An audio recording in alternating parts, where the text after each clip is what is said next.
భారత్ పాకిస్తాన్ మధ్య నెలకొన్న పోరు ఈసారి కేవలం ఒక ఉత్కంఠభరితంగానే కాదు, ఒక ప్రెస్టీజియస్గా కూడా కొనసాగనుంది. గత మ్యాచ్లో జరిగిన సిచ్యువేషన్స్తో కూడా ఈ మ్యాచ్ ఇండియన్స్కి చాలా ప్రెస్టీజియస్గా మారింది. ఎందుకంటే గత మ్యాచ్ని అసలు అవాయిడ్ చేయండి, పాకిస్తాన్తో ఆడొద్దు అని చెప్పి కోరారు ఇండియన్స్. ఆ తర్వాత కొన్ని పరిస్థితుల్లో ఆడక తప్పని మ్యాచ్ అది. కొన్ని క్యాలిక్యులేషన్స్లో అవాయిడ్ చేయలేరు, ఆ మ్యాచ్ ఆడారు. ఆ తరువాత జరిగిన సన్నివేశాలు, ఆ మ్యాచ్లో జరిగిన సన్నివేశాలే ఇప్పుడు ఈ మ్యాచ్ చాలా ఉత్కంఠగా మారటానికి కారణమయ్యాయి. అయితే ఎవరైతే ఆ మ్యాచ్ ఆడొద్దని కోరుకున్నారో ఆ తర్వాత బంగ్లాదేశ్లో సెమీఫైనల్స్లో పాకిస్తాన్ ఆడుతున్నప్పుడు బంగ్లాదేశ్ ఓడిపోయి పాకిస్తాన్ ఫైనల్స్కి వస్తే కనుక భారత్ మరోసారి చిత్తుగా ఓడించి బుద్ధి చెప్పాలి అని చెప్పి కూడా ఎదురు చూస్తూ ఉన్నారు. అలాంటిది ఆ మ్యాచ్ కొన్ని నిమిషాల్లోనే స్టార్ట్ అవనుంది. ఇప్పటికే టికెట్స్, దుబాయ్ స్టేడియం టికెట్స్ మొత్తం కూడా ఫుల్గా బుక్ అయిపోయాయి. ఈ మ్యాచ్ను చూసి ఎంజాయ్ చేసేందుకు అక్కడ వాళ్ళు సిద్ధమైపోతే ఈ మ్యాచ్ను చూసి ఎంజాయ్ చేయడానికి ఇక్కడ వాళ్ళు అందరూ కూడా, క్రికెట్ ఫ్యాన్స్ అందరూ కూడా అందరూ వెయిట్ చేస్తూ ఉన్నారు, సిద్ధంగా ఉన్నారు. అయితే ఈ మ్యాచ్ మీద ఉత్కంఠ, ఈ మ్యాచ్ జరిగిన తర్వాత కూడా ఒక పరిణామం ఏ విధంగా ఉండనుందని కూడా వెయిట్ చేస్తూ ఉన్నారు. వీటన్నిటి మీద మనం మాట్లాడదాం. ప్రజెంట్ నాతో పాటు జూమ్ లైన్లో అవైలబుల్గా ఉన్నారు స్పోర్ట్స్ అనలిస్ట్ సుధీర్ గారు. హలో సుధీర్ గారు. హాయ్ రేణుశ్రీ, చెప్పండి, ఎలా ఉన్నారు? మేమైతే బాగున్నాము. ఈ రోజు మ్యాచ్ ఎలా ఉండబోతుందో ముందర మాకు చెప్పరా?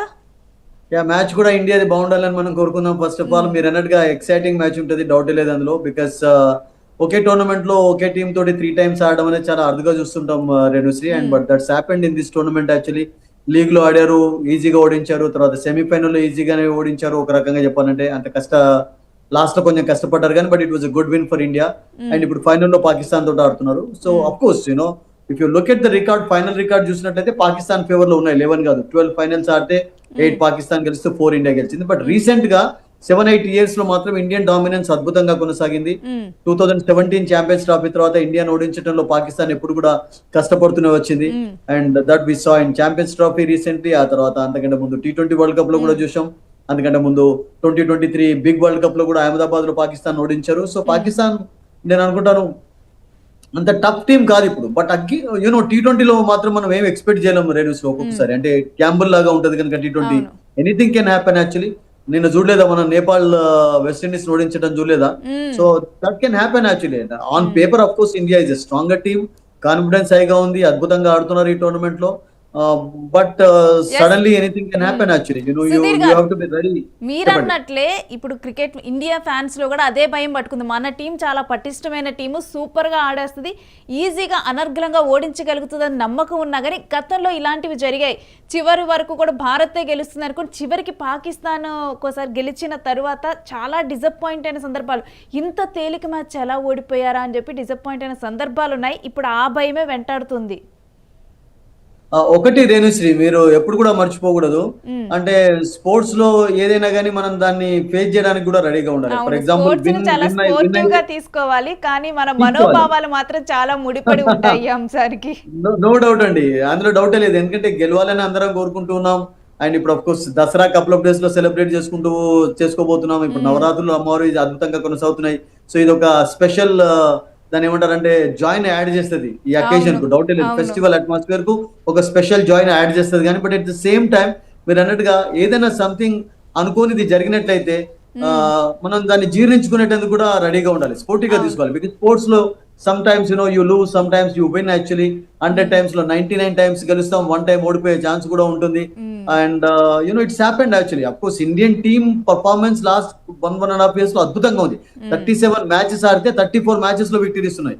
But you have to be ready. అంటే ఏదైనా ఒకవేళ జరిగితే కూడా మీరు అన్నట్టుగా నేనేమంటానంటే, అంటే ఫ్యాన్స్ అందరు కూడా దాన్ని కొంచెం భరించుకోవాలి. Of course that will not happen అని మనం అనుకుంటున్నాం, దట్ షుడ్ నాట్ హ్యాపెన్ అని మనం అనుకుంటున్నాం. బట్ ఒకవేళ జరిగినట్లయితే మాత్రం you have to be ready to face it, no doubt.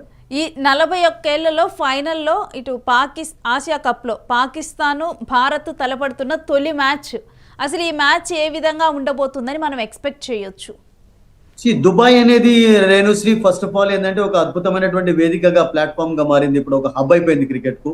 చాలా టోర్నమెంట్స్ అక్కడనే జరుగుతున్నాయి. న్యూట్రల్ వెన్యూ అయిపోయింది. పాకిస్తాన్ లో బాంబ్ అటాక్ తర్వాత శ్రీలంక ప్లేయర్స్ పైన పాకిస్తాన్ అన్ని మ్యాచెస్ కూడా దుబాయ్ లోనే ఆడుతూ వచ్చింది. అండ్ మిగతా టీమ్స్ అన్ని కూడా పాకిస్తాన్ తో ఆడినటువంటి టీమ్స్ అన్ని కూడా ఆస్ట్రేలియా, ఇంగ్లాండ్ ఎవరైనా కానీ they played against Pakistan in Dubai. And India కూడా ఐపీఎల్ మ్యాచెస్ టోర్నమెంట్స్ 2014 లో జరిగాయి, 2021 లో జరిగింది అక్కడ ఐపీఎల్. సో రీసెంట్ గా కూడా ఛాంపియన్స్ ట్రోఫీ ఆడారు. ఇండియా కూడా చాలా మ్యాచెస్ ఆడుతూ వచ్చాయి. అంటే షార్జా అఫ్ కోర్స్ ఎక్కువగా వేదికగా ఉండేది, బట్ ఇప్పుడు దుబాయ్ అనేది చాలా స్ప్రెడ్ అయిపోయింది కనుక అబుదాబిలో మీకు స్టేడియం ఉంది, తర్వాత దుబాయ్ లో స్టేడియం ఉంది. దుబాయ్ లో అఫ్ కోర్స్ కొంచెం బిగ్ గా ఉంటుంది స్టేడియం. సో నేనేమనుకుంటానంటే ఒక ఎలక్ట్రిఫైయింగ్ అట్మాస్ఫియర్ ఉంటుంది. ఎందుకంటే మీకు పాకిస్తానీస్ ఉన్నారు, ఇండియన్స్ ఉన్నారు, క్రికెట్ లవర్స్ ఎక్కువగా ఉన్నారు, క్రికెట్ కు ఒక హబ్ తయారవుతుంది కనుక I think we're definitely going to see an exciting match అని అందులో డౌట్ లేదు. నాకైతే పాకిస్తాన్ అంత తక్కువ అంటే కొంచెం టాలెంటెడ్ టీం అయినా కానీ they can definitely create some problems అన్నటువంటి ఒకటి అది కూడా నాకు అనిపిస్తుంది ఇన్ సమ్ డిపార్ట్మెంట్స్. అయితే ఈసారి టాస్ గెలిచిన వాళ్ళు ముందుగా బౌలింగ్ తీసుకునే అవకాశం ఉందా, బ్యాటింగ్ తీసుకునే అవకాశం ఉందనుకోవచ్చా? That's very good question, interesting question Renusri మీరు అడిగింది. బట్ నేనేమనుకుంటానంటే ఫైనల్లో ఎప్పుడు కూడా ప్రెషర్ ఉండకుండా చూసుకోవాలి అంటే బ్యాటింగ్ ఫస్ట్ చేసి ఒక మంచి స్కోర్ చేసినట్లయితే ఎప్పుడు కూడా బెటర్ అండి. బికాస్ ఇఫ్ యూఆర్ చేసింగ్ ఈ టోటల్ అరౌండ్ 170, 180 ఒక్కొక్కసారి ఏమవుతుందంటే ప్రెషర్ అనేది క్రియేట్ అవుతుంది. ఎలా అంటే మనం చూస్తున్నాం, ఎందుకంటే ఫస్ట్ 10 ఓవర్స్ తర్వాత మనం చూస్తున్నాం రేణుశ్రీ ఇక్కడ దుబాయ్ లో మ్యాచ్ యొక్క రూపం మారిపోతుంది. పవర్ ప్లే రన్స్ వస్తున్నాయి, పవర్ ప్లే తర్వాత బ్యాటర్స్ కొంచెం స్ట్రగుల్ అవుతున్నారు, బౌలర్స్ కొంచెం హెల్ప్ఫుల్ కండిషన్స్ కనబడుతున్నాయి, బాల్ స్లో అయిన తర్వాత అనుకున్నట్టుగా బ్యాట్ పైన రావటం లేదు, అవుట్ ఫీల్డ్ కూడా కొంచెం అంత ఫాస్ట్ గా లేదు. సో దాన్ని మీరు దృష్టిలో ఉంచుకున్నట్లయితే బ్యాటింగ్ ఫస్ట్ చేసి ఒక మంచి స్కోర్ చేయడం ఇంపార్టెంట్. బట్ ఇక్కడ ఇప్పటి వరకు ఆడినటువంటి 10 మ్యాచెస్ లో 5 ఫస్ట్ బ్యాటింగ్ చేసిన మ్యాచెస్ టీమ్స్ గెలిచాయి, సెకండ్ టైం గెలిచినట్టు బ్యాటింగ్ చేసినవి కూడా 5 టైమ్స్ గెలిచాయి. బట్ ఫైనల్లో మేబీ ఏదైనా డ్యూ ప్రభావం ఉంటుందా అదొకటి కూడా మనం తీసుకోవాలి. That only the captains know, the team management know, అక్కడ ఉన్న వాళ్ళకే తెలుస్తుంది. ఒకవేళ డ్యూ ఏదైనా ఉన్నట్లయితే ఎక్కువగా I think second time batting చేయడం అనేది బెటర్ గా ఉంటుంది. బట్ ఫైనల్లో మీరు ప్రెషర్ ఇన్వైట్ చేసుకోకుండా ఉండాలి అంటే ఫస్ట్ బ్యాటింగ్ చేసి కూడా ఒక మంచి స్కోర్ చేసినట్లయితే I think you can definitely create pressure on the opposition. అయితే ప్రెసెంట్ ఈ స్టేడియంలో అసలు బౌలింగ్ అనుకూలమా, బ్యాటింగ్ అనుకూలమా? ఐ థింక్ ఇప్పటి వరకు అయితే అంత బ్యూటిఫుల్ బ్యాటింగ్ ఫ్రెండ్లీ కండిషన్స్ కనబడలేదు రేణుశ్రీ మనకి ఇక్కడ వరకు. మొన్నటి వరకు చూసాం ఒకే ఒక 200+ స్కోర్ ఇండియా స్కోర్ చేసింది, శ్రీలంక కూడా స్కోర్ చేసింది, అది టై అయిపోయింది మ్యాచ్. ఆ తర్వాత సూపర్ ఓవర్ లో రిజల్ట్ చూసాం. ఆ తర్వాత 188 ఇండియా చేయడం చూసాం, 188 ఒక అసోసియేట్ టీం కూడా స్కోర్ చేసింది. బట్ మిగతా టీమ్స్ ఏవి కూడా 170, 160, 130, 140 ఇటువంటి స్కోర్స్ చూసాం. అంటే 250, 260 లాంటి ఒక బిగ్ హ్యూజ్ స్కోరింగ్ మ్యాచెస్ ఇప్పటివరకు చూడలేదు. ఎందుకంటే there is something for the bowlers also. Spinners కు హెల్ప్ఫుల్ గా కండిషన్స్ కనబడ్డాయి, పేసర్స్ కనబడ్డాయి. సో బ్యాటర్స్ కు ప్రతి సిచ్యువేషన్ లో అంటే ప్రతి జంక్షన్ లో ప్రతి సమయంలో కూడా మీకు ఈజీ బ్యాటింగ్ ఫ్రెండ్లీ కండిషన్స్ కనబడలేదు కనుక నేనేమనుకుంటానంటే ఎనీథింగ్ అరౌండ్ 170, 180 కూడా సరిపోతుంది. అది పాకిస్తాన్ బ్యాటింగ్ ఫస్ట్ చేసా, ఇండియా బ్యాటింగ్ చేసా కానీ డిఫెండ్ చేసుకోవడానికి ఛాన్స్ ఉంటుంది. అది ఎక్స్ట్రా ఏవి వచ్చా కానీ మీద అవన్నీ బోనస్ అయిపోతాయి. అయితే గత 2 మ్యాచ్లు కూడా మనం పాకిస్తాన్తో ఆడి విజయాన్ని సాధించాం, అప్పుడు చిత్తుగానే ఓడించాం పాకిస్తాన్ని చూస్తే గనక. అయితే ఆ 2 మ్యాచ్లు మనతో పాకిస్తాన్ ఆడింది కాబట్టి అక్కడ నుంచి పాకిస్తాన్ ఈసారి ఏ విధంగా డిఫెండింగ్ చేసుకుంటుంది ఆ మ్యాచ్ని బ్రెయిన్ లో పెట్టుకొని? Yeah that's a very good question, interesting question మీరు అడిగింది. నేనేమంటానంటే పాకిస్తాన్ ఈజీగా తీసుకోలేము. ఎందుకంటే పాకిస్తాన్ అఫ్ కోర్స్ లో కూడా కొంతమంది ఎక్సైటింగ్ క్రికెటర్స్ ఉన్నారు, మ్యాచ్ విన్నర్స్ ఉన్నారు వాళ్ళకు. అంటే ఒక్క ప్లేయర్ కూడా మ్యాచ్ యొక్క రూపాన్ని టర్న్ చేసేటటువంటి బ్యాటర్ వాళ్ళకు ముఖ్యంగా ఫకర్ జవాన్ రూపంలో ఉన్నారు. అయూబ్ ఈ టోర్నమెంట్ లో అంత సక్సెస్ సాధించలేదు కానీ యంగ్ ఎక్సైటింగ్ క్రికెటర్ అతను కూడా. ఫరాన్ చక్కగా ఆడుతున్నాడు, ఆగా is a good captain, good player. And అట్లాగే రౌఫ్ గానీ, అఫ్రీది, అబ్రార్ ఈ ముగ్గురు బౌలర్స్ లో ఏ ఒక్కరైనా కానీ మంచి స్పెల్ కనబచ్చినట్లయితే 4 overs అప్పుడు బ్యాటింగ్ చేయడం కూడా కష్టం అవుతుంది. ఇప్పుడు ఫర్ ఎగ్జాంపుల్ మనం అనుకుందాం రేణుశ్రీ, ఆఫ్రీది బౌలింగ్ చేస్తున్నాడు, ఒకవేళ అతని ఫస్ట్ స్పెల్ లో శుభ్మన్ గిలో లేకుంటే అభిషేక్ శర్మ ఇంత మంచి ఫామ్ లో ఉన్నా గానీ అవుట్ అయినట్లయితే అది కొంచెం ప్రెషర్ అనేది కూడా క్రియేట్ అవుతుంది. అంటే వాళ్ళకు కూడా మ్యాచ్ విన్నర్స్ ఉన్నారు లేదని కాదు నేను.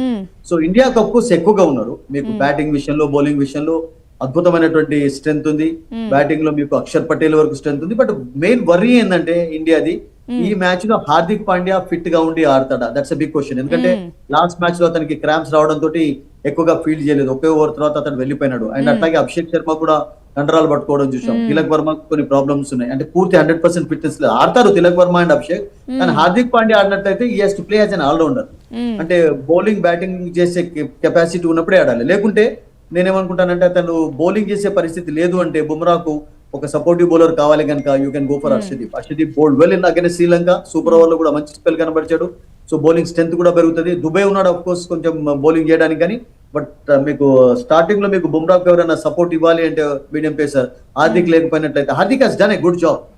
ఫస్ట్ స్పెల్ లో వికెట్లు తీస్తున్నాడు. ఒకవేళ ఏదైనా అతనికి బౌలింగ్ చేసే పరిస్థితి రోజు లేని సందర్భంలో ఐ థింక్ ఒక ఎక్స్ట్రా పేస్మెన్ తీసుకోవడం కూడా చాలా ఇంపార్టెంట్. మీరు చెప్పింది చాలా కరెక్ట్. ఇప్పుడు ఫిజికల్ ఫిట్నెస్ విషయంలో కూడా ఇవన్నీ చాలా కీ రోల్ పోషిస్తాయి ఇలాంటి మ్యాచ్లో. అబ్సల్యూట్లీ అండి, because you have to B 100% fit. అంటే అఫ్ కోర్స్ ఈ మోడర్న్ టెక్నాలజీ, మోడర్న్ మెడిసిన్ ఎలా ఉందంటే రేణుశ్రీ, మీకు ఏదైనా చిన్న పెయిన్ ఉన్నట్లయితే ఒక పెయిన్ కిల్లింగ్ ఇంజెక్షన్ తీసుకొని కూడా ఆడొచ్చు. గతంలో కూడా పెయిన్ కిల్లింగ్ ఇంజెక్షన్స్ తీసుకొని ఆ మందం ఆడినటువంటి ప్లేయర్స్ ఉన్నారు, లేరని కాదు. బట్ ఒకవేళ బాగా ఎక్కువ అయినట్లయితే కండరాలు పట్టుకోవడం అనేది, క్రాంప్స్ అనేది ఎట్లా ఉంటదంటే, మీరు రన్నింగ్ చేసినప్పుడు ఫుల్ రిథమ్ మూమెంటం అనేది ఉండాలి మీకు. అది లేకున్నట్లయితే మీరు స్పెల్ సరిగా వేయలేరు, అప్పుడు బ్యాటర్స్ అడ్వాంటేజ్ గా తీసుకుంటారు. సో ఆ విషయంలో we have to wait and see అండి. బట్ అదర్వైజ్ నేనేమంటానంటే, ఇండియన్ బౌలింగ్ స్పిన్నర్స్ అయితే చాలా అద్భుతంగా ఉన్నారు. మీకు Kuldeep has done a good job, Axar ఉన్నాడు యాజ్ అన్ ఆల్రౌండర్ గా, వరుణ్ అఫ్ కోర్స్, వరుణ్ ఇంకా అంత డేంజరస్ బౌలర్ గా కనబడకపోయినప్పటికీ కూడా ఈజ్ ఎ కీ బౌలర్. ఈ మ్యాచెస్ లో డెఫినెట్లీ అతన్ని ఒక కీ బౌలర్ గా మనం లెక్కలోకి తీసుకోవచ్చు. సో ఒక హార్దిక్ పాండ్యా విషయంలోనే మీరు అన్నట్టుగా కొంచెం ఫిట్నెస్ అనేది డౌట్ఫుల్ గా కనబడుతుంది. But otherwise rest of the players are fit. And ఈ మ్యాచ్ లో చూసుకుంటే ఎంత స్కోర్ ని టార్గెట్ గా ఇచ్చే అవకాశం కనిపిస్తుంది? If India bat first I think 180 score would be better. If Pakistan bat first నేను ఏమనుకుంటానంటే వాళ్ళను 170, 180 కూడా చేయకుండా కట్టడి చేయాలి. ఎందుకంటే పాకిస్తాన్ కూడా ఇంతకుముందు మనం అనుకున్నట్టుగా రేణుశ్రీ కప్ లో వెరీ గుడ్ బౌలర్స్ ఉన్నారు. ముఖ్యంగా రౌఫ్ కానివ్వండి, అదే రకంగా షాహిన్ అఫ్రిది, అబ్రార్, వీళ్ళు మంచి bowlers. Even Talat and Ashraf కూడా మంచి సపోర్టివ్ రోల్ ప్లే చేస్తున్నారు వాళ్ళకు. సో నేనేమనుకుంటానంటే I think anything 170 above can be good score to defend అండి. ఓకే, అంటే ఈ రోజు 180 అలానే 200 అయితే ఎవరు కూడా క్రాస్ చేసి అయితే టార్గెట్ పెట్టరనే ఎక్స్పెక్ట్ చేయొచ్చు. 180 అలా ఎక్స్పెక్ట్ చేయాలి. చెప్పలేం ఒకవేళ మంచి బ్యాటింగ్ ఫ్రెండ్లీ కండిషన్, బికాస్ ఈ రోజు మిడిల్ పిచ్ యూజ్ చేస్తానని అంటున్నారు మొన్నటిది. ఎందుకంటే అది కొంచెం ఎక్కువ రన్స్ ఇచ్చినటువంటి వికెట్. 2 pitches లో ఏదైనా ఒకటి యూజ్ చేయొచ్చు. సో ఆ సమయంలో ఏదైనా మంచి బ్యాటింగ్ ఫ్రెండ్లీ కండిషన్స్ ఉన్నట్టయితే, బికాస్ ఫైనల్ కి ఏదైనా కొంచెం ఎక్సైట్మెంట్ ఉండాలి మ్యాచ్ లో, అంటే మంచి బ్యాటింగ్ ఫేవరబుల్ కండిషన్స్ కూడా ఉండాలి. ఎందుకంటే మీకు తెలుసు కదా, స్పెక్టేటర్స్ అందరూ కూడా 6 బౌండరీస్ ఎక్కువగా ఎక్స్పెక్ట్ చేస్తుంటారు, ఎంజాయ్ చేస్తుంటారు. సో బ్యాటింగ్ కొంచెం అనుకూలంగా కండిషన్స్ ఉన్నట్లయితే I think that can be good for the spectators. Fun ఉండాలి అంటే దట్స్ వెరీ ఇంపార్టెంట్. అయితే ఇప్పుడు మన ఇటు ఇండియా బలాబలాలు తెలుసు, మీకు పాకిస్తాన్ బలాబలాలు తెలుసు. ఎవరికి విన్నింగ్ ఛాన్సెస్ ఇప్పుడు ఎక్కువ ఉన్నాయి అనుకోవచ్చు, లేకపోతే 50-50 ఉన్నాయా ఏంటి? I mean the kind of form Indians are in, Renusri, I think India కి ఛాన్సెస్ ఎక్కువగా కనబడుతున్నాయి. ఆన్ పేపర్ స్ట్రాంగ్ గా ఉన్నారు, మంచి ఫామ్ లో ఉన్నారు, మంచి మొమెంటం ఉంది, రిథమ్ ఉంది, అన్ని మ్యాచెస్ లో గెలిచారు. But at the same time anything can happen. మీరు చూడండి, అది యాక్సెప్ట్ చేయాల్సిందే గేమ్స్ లో. 2023 వరల్డ్ కప్ లో అన్ని మ్యాచెస్ గెలిచారు, ఫైనల్ ఓడిపోయారు. That also happened actually. ఒకసారి అలా జరుగుతూ ఉంటుంది. అంటే ఇప్పుడు పాకిస్తాన్ ని చూసినా గానీ లాస్ట్ మ్యాచ్ లో పాకిస్తాన్ ప్లేయర్స్ కన్నా గానీ బంగ్లాదేశ్ ప్లేయర్సే బలంగా ఉన్నారని ఎక్స్పెక్ట్ చేశారు. మొదట్లో బాగా ఆడినప్పటికీ కూడా చివరికి పాకిస్తాన్ గెలిచింది సెమీఫైనల్స్. అబ్సల్యూట్లీ పాకిస్తాన్ ముఖ్యంగా ఏంటంటే రేణుశ్రీ, పాకిస్తాన్ కొంచెం ఇంప్రూవ్డ్ పర్ఫార్మెన్స్ కనబడుతుంది. ఎందుకంటే ఫస్ట్ మ్యాచ్ కి ఈ మ్యాచ్ కు కొంచెం బౌలింగ్ లో, బ్యాటింగ్ లో, ఫీల్డింగ్ లో కసి అనేది ఎక్కువగా కనబడుతుంది. దట్టు ఇండియా అగైన్స్ ఫైనల్ ఆడుతున్నారు కనుక, 2 మ్యాచ్లు ఓడిపోయి ఉన్నారు కనుక, we're definitely going to see a different Pakistan team. They will put 100% in it. And ముఖ్యంగా ఏంటంటే ఏమంటుంటారంటే, పాకిస్తాన్ విజయం అనేది, డిఫీట్ అనేది ఎక్కడ ఉంటదంటే నాట్ ఆన్ ద గ్రౌండ్ అంటే, ఎక్కడ ఉంటదంటే అది డ్రెస్సింగ్ రూమ్ లోనే ఉంటది. ఆ డ్రెస్సింగ్ రూమ్ లో ఆ ఎగ్జుబరెన్స్, ఆ ఎక్సైట్మెంట్ తోటి వాళ్ళు స్టార్ట్ అయినారంటే you can't stop. They become different on the ground అండి. సో అలా కాకుండా చూసుకోవడం కూడా చాలా ఇంపార్టెంట్. ఇండియాకి ఆఫ్ కోర్స్ ఛాన్సెస్ ఎక్కువగా ఉన్నాయి, but at the same time Pakistan ను గ్రాంటెడ్ గా తీసుకోవడానికి లేదు అని చెప్తున్నారు. అబ్సల్యూట్లీ. యా, అండ్ ఈ మ్యాచ్ అంటే ఒక ఉత్కంఠగానే కాదు, గతంలో ఉన్న మ్యాచెస్ కన్నా కానీ ఎప్పుడైనా కానీ ఇండియా పాకిస్తాన్ మధ్య మ్యాచ్ అంటే ఉత్కంఠ ఉంటుంది. ఈసారి ఒక ప్రెస్టీజియస్ గా మారింది అనుకోవాలా మనం గత మ్యాచ్ పరిణామాలతో చూస్తే? Well, because recent attacks, recent sledging ఇవన్నీ చూసినట్లయితే మీరు అన్నట్టుగా కొంచెం ఉత్కంఠగానే మారింది, అందులో డౌటే లేదు. బికాస్ ఎలా అయినా పాకిస్తాన్ ఓడించాలి అన్నటువంటి కసి ఇండియన్స్ కి ఎక్కువగా ఉంది. అండ్ పాకిస్తాన్ తోటి ఆడుతున్నప్పుడల్లా అఫ్కోర్స్ ఏదైనా టీం ఉన్నట్లయితే అది లీగ్ మ్యాచ్ అయినా కానీ, ఫైనల్ అయినా కానీ దాన్ని ఫైనల్ గానే తీసుకుంటూ ఉంటారు. లీగ్ నుంచి కూడా ఫైనల్ అట్మాస్ఫియర్ మనకు కనబడుతుంది. ఎప్పుడు కూడా ఓడిపోవడానికి ఇండియా ఇష్టపడదు. అండ్ రీసెంట్ టైంలో అఫ్కోర్స్ ఇండియాకే సక్సెస్ ఉంది. బట్ ఫైనల్స్ విషయానికి వచ్చినట్లయితే I think Pakistan has some edge. 12 matches లో 8 గెలిచారంటే వాళ్ళు ఫైనల్లో డెఫినెట్లీ వాళ్ళ performance is always been better than Indians. అందులో కూడా మీరు కాదనలేరు అసలు. సో మీరు అన్నట్టుగా 41 ఇయర్స్ తర్వాత మళ్ళీ ఒకసారి ఇదే ఏషియా కప్ లో ఆడుతున్నారు కనుక ఒక డిఫరెంట్ అట్మాస్ఫియర్ చూడబోతున్నాం మనం. And it's going to be exciting. Sudheer గారు, నేను మొదట్లో చెప్పినప్పుడే చెప్పాను, ప్రతిసారి కూడా మ్యాచ్ వరకు ఎవరు గెలిచారన్నంత వరకు ఉత్కంఠ ఉంటుంది. ఈసారి కప్పు తీసుకోవటంలో కూడా ఒక ఉత్కంఠ ఉంది. ఎందుకంటే నక్వీ కప్పు ఇస్తారు అని చెప్పి కూడా ఆ కప్పు దాని మీద ఉత్కంఠ నెలకొని ఉంది. గతంలో ఎవరైతే మ్యాచ్ని పాకిస్తాన్తో ఆడొద్దని చెప్పారో వాళ్ళు ఇప్పుడు నక్వీ చేతుల మీదుగా కప్పు తీసుకోవద్దని చెప్పి డిమాండ్ పెడుతున్నారు. అట్లా ఏం లేదండి. ఇప్పుడు ఎట్లా ఉంటదంటే కొన్ని మర్చిపోవాల్సి వస్తుంది. మన లైఫ్ లో ఎట్లా ఉంటదంటే పబ్లిక్ మెమరీ కూడా షార్ట్ గా ఉంటది. ఒక పొజిషన్ లో ఉన్నప్పుడు ఆ పొజిషన్ ను రెస్పెక్ట్ చేయడం కూడా ఇంపార్టెంట్. ఎందుకంటే అతడు ఏషియన్ కౌన్సిల్ కు చైర్మన్ గా ఉన్నాడు, ప్రెసిడెంట్ గా ఉన్నాడు అంటే I think you have to obey చేయాల్సి ఉంటుంది. ఎందుకంటే ఎన్ని కక్షలు ఉన్నా ఎన్ని పగలున్నా కానీ మనం వాటిని గ్రౌండ్ లో మైదానంలో చూపకూడదు. బట్ ఇట్స్ ఒక వెయిట్ అండ్ సీ దాన్ని ఎట్లా చేస్తారనేది వి డోంట్ నో. బట్ దాన్ని యాక్సెప్ట్ చేయడం అనేది చాలా ఇంపార్టెంట్. కప్ గెలిచినట్లయితే you have to take it. Actually ఎవరు ఇవ్వరు అంటే కప్ అయితే మీరు పారేసి రారు కదా అక్కడ.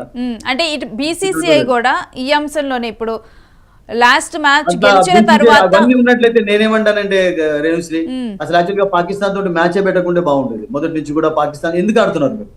ఎప్పుడైతే గవర్నమెంట్ అలౌ చేసిందో, ఎప్పుడైతే స్పెక్టేటర్స్ కూడా మెల్లమెల్లగా స్లో డౌన్ అవుతున్నారో, దెన్ కావాలి మనం అన్ని మర్చిపోవాలి. మనం అందరం కూడా కలిసిమెలిసి ఉండే ప్రయత్నం చేయాలి. కానీ ఈ కక్షలు ఈర్షలు ఎన్ని సంఘటనలు జరిగా కానీ ఎన్ని రోజులు కంటిన్యూ అవుతాయి చెప్పండి? ఇంతకంటే వర్స్ట్ సిచ్యువేషన్స్ చూసాం. ఎందుకంటే వర్స్ట్ సిచ్యువేషన్స్ ఇండియా ఎదుర్కొంది అగైన్స్ పాకిస్తాన్. బట్ అయినా కానీ అప్పుడు కూడా ఈ హ్యాండ్ షేక్ అనేది ఇవన్నీ ఏం చూడలేదు అసలు. ఒక హెల్దీ అట్మాస్ఫియర్ ఉండేది. ఇవన్నీ పబ్లిక్ మధ్యలో లేవు. నిజంగా చెప్పాలంటే పబ్లిక్ ఎప్పుడు కూడా హ్యాపీగానే ఉంటారు. నేను నిజంగా చెప్పాలంటే ఒక చిన్న ఎగ్జాంపుల్ యాడ్ చేస్తున్నాను. I was in Canada recently. I was doing kabaddi commentary అక్కడ చెప్తున్నాను. అండ్ అక్కడ కొంతమంది పంజాబీస్ ఎక్కువగా ఉంటారు, మీ అందరికి తెలుసు టోరంటో. వాళ్ళు ఏమన్నారంటే పాకిస్తాన్ రీసెంట్ గా వెళ్ళినప్పుడు కొన్ని టోర్నమెంట్స్ లో ఆ హాస్పిటాలిటీ వాళ్ళు ఎక్కడ కూడా చూడలేదట. అంత అద్భుతంగా రిసీవ్ చేసుకుంటారట, అంత అద్భుతమైనటువంటి అట్మాస్ఫియర్ క్రియేట్ చేస్తారట. మరి ఇది ఎవరి మధ్యలో ఉంది? పొలిటికల్ ప్రాబ్లమ్స్ సార్ట్ అవుట్ కావాలి తప్పితే అసలు యాక్చువల్ గా పబ్లిక్ మధ్యలో ఇప్పుడు కూడా ఎగ్జాక్ట్లీ బీసీసీఐ కూడా అదే చెప్పింది. రాజకీయాలని గేమ్స్ లో ఇన్వాల్వ్ చేయొద్దని చెప్పి లాస్ట్ మ్యాచ్ ని డెడికేట్ చేసినందుకు ఇటు పహల్గామ్ వాళ్ళందరికీ దాని మీద రియాక్ట్ అయింది.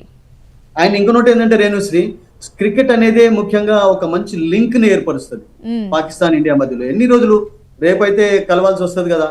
ఇప్పుడు వరల్డ్ వార్ అయిన తర్వాత కూడా దేశాలు కలుసుకోలేదా? మళ్ళీ కలిసి ఉండటం లేదా? ఐక్యరాజ్య సమితులు అన్ని కలిసి ఏం డెసిషన్ తీసుకున్నారు? మళ్ళీ మనం యుద్ధం చేయకుండా ఉండాలి, కలుసుకోవాలి అని ఉంటారు కానీ మళ్ళీ మనం యుద్ధం చేయాలని ఎవరు కోరుకోరు కదా. Let's hope that everything will be solved out. Yeah right. Thank you Sudheer గారు, మీ అనాలిసిస్ అయితే చాలా క్లియర్ గా అందజేశారు. Thank you. సో చూస్తున్నారు కదా వ్యూవర్స్, సుధీర్ గారు తన అనాలిసిస్ని అందజేశారు. అయితే దీంట్లో ముఖ్యంగా కూడా ఇండియాకి డెఫినెట్గా కూడా గెలిచే ఛాన్సెస్ ఇండియాకి ఎక్కువ ఉన్నాయి. అయినప్పటికీ కూడా దాన్ని గ్రాంటెడ్గా మనం తీసుకోవటానికి లేదు. ఎందుకంటే ఇవి స్పోర్ట్స్, చివరి నిమిషంలో ఏమైనా జరగచ్చు. గత మ్యాచ్లో కూడా అద్భుతమైన ప్రదర్శన ఇచ్చి తరువాత ఓడిపోయిన సందర్భాలు ఇలాంటివి కూడా చాలా దేశాలకు కానీ చాలా చోటు చేసుకున్నాయి. ఇండియా విన్ అవ్వాలి అని చెప్పి అందరూ కోరుకుంటున్నారు. డెఫినెట్గా కూడా ఇండియా విన్ అవ్వాలి. కాకపోతే మ్యాచెస్లో కానీ గేమ్స్లో కానీ ఏదైనా జరగవచ్చు. స్పోర్ట్స్ని ఎప్పుడు స్పోర్టివ్గా తీసుకోవాలి. Keep watching UTV.